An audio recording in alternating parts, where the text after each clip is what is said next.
that falls below the set point, your body needs glucose, the metabolic activity or metabolic pathways. Okay, we know that everything that happens is all about the production of what? Of energy. Yes, and where does that energy come from?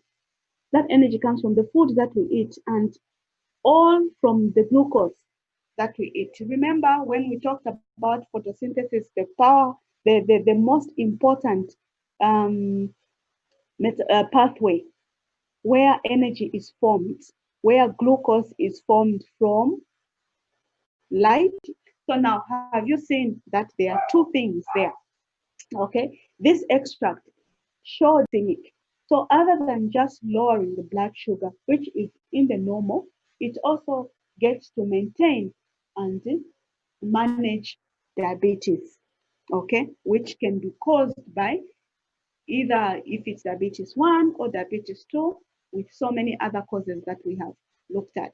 So really, a lot of these natural products is about lifestyle change and the food that we get to eat. So the guava here is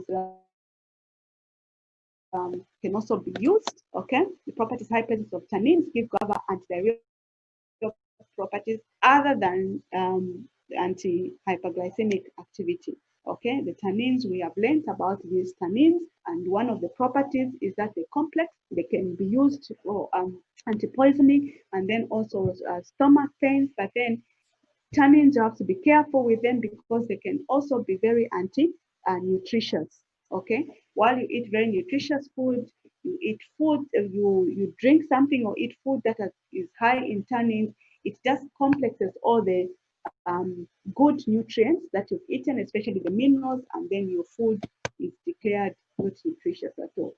So you have to weigh when and how you partake of these foods. So that's about the properties, active chemical constituents in guava. We've got flavonoid glycosides. Okay. And then we've got Syzygium curcumin, which is a fruit in black, in Nyanja, I think they call it Musinica. Okay. They call it Musinica. It's very purplish, or there's that Musinica, which is very, very black and dark with a huge seed in the middle. So that also can be used. The seed is what people usually use. They dry it, they grind it, and then they put it to maintain or manage diabetes. So again here, this is another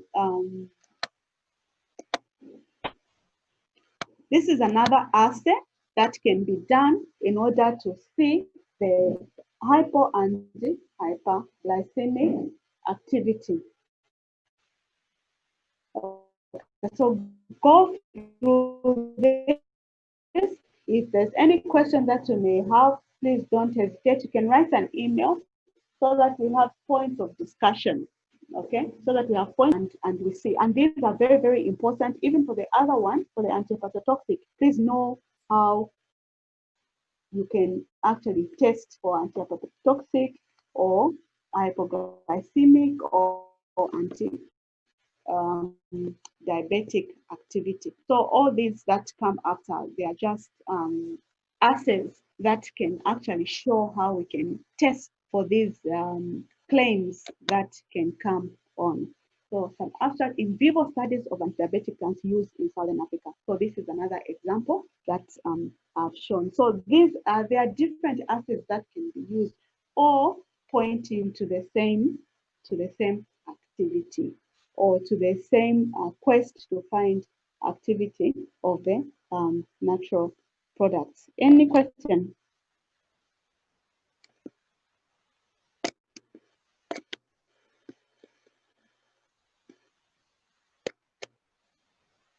Any question?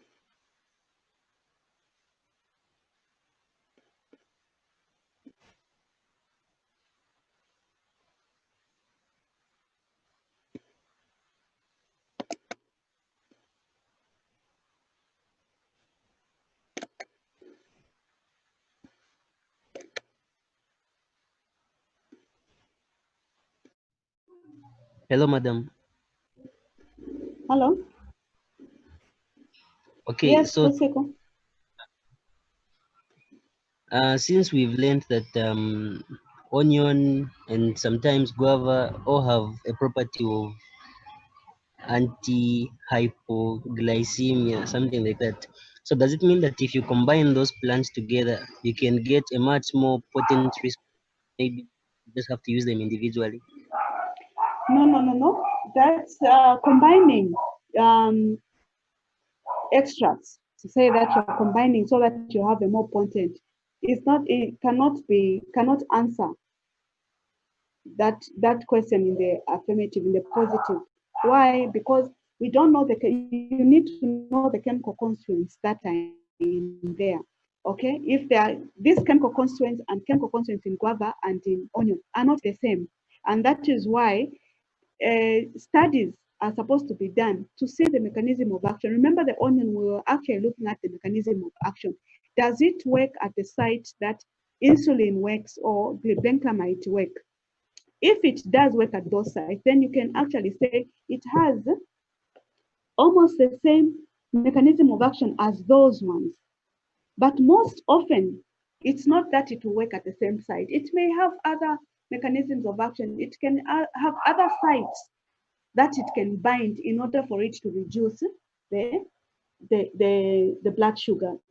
So to assume that because this has and this, then you can mix to increase the potent, you can actually cancel the potent because these are different chemical compounds that you're talking about.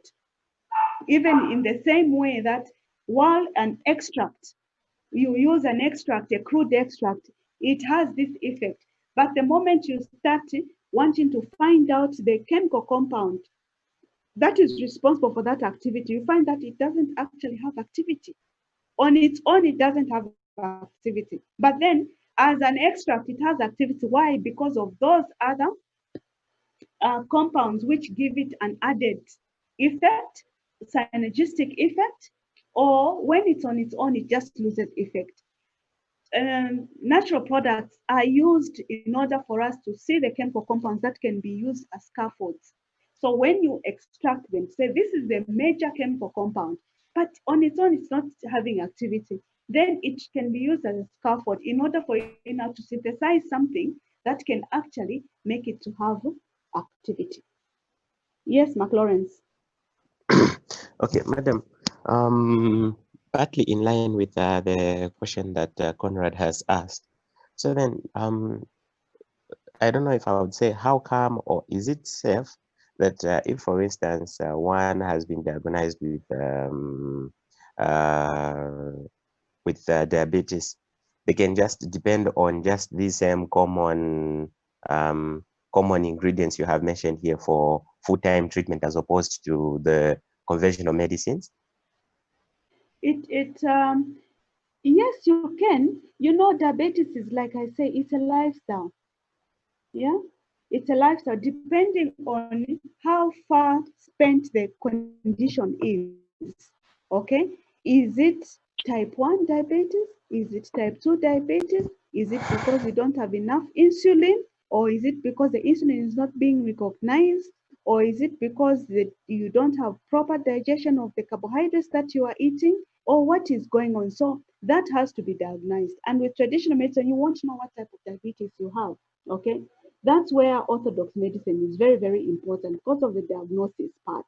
Okay, when there are a lot of people who've got diabetes, and diabetes will come in maybe because you've seen that we have looked at diabetes, which is as a result of diet. Okay, malnutrition. They are malnourished, and some children have that because of malnutrition, or they are overnourished, eating too much sugar. Their body is overwhelmed. It cannot manage to get rid of that blood sugar. So there are all those effects. So with diet change, you'll find that a lot of people who've got diabetes, the moment they just control their eating, the moment they just control their consumption of carbohydrates, for instance, and the reduction of eating very heavy meals, you find that they actually control it. You know, we've talked about diabetes, which is also related to obesity, especially to people over 40. You know, The moment they just start eating well, doing exercises, getting their optimal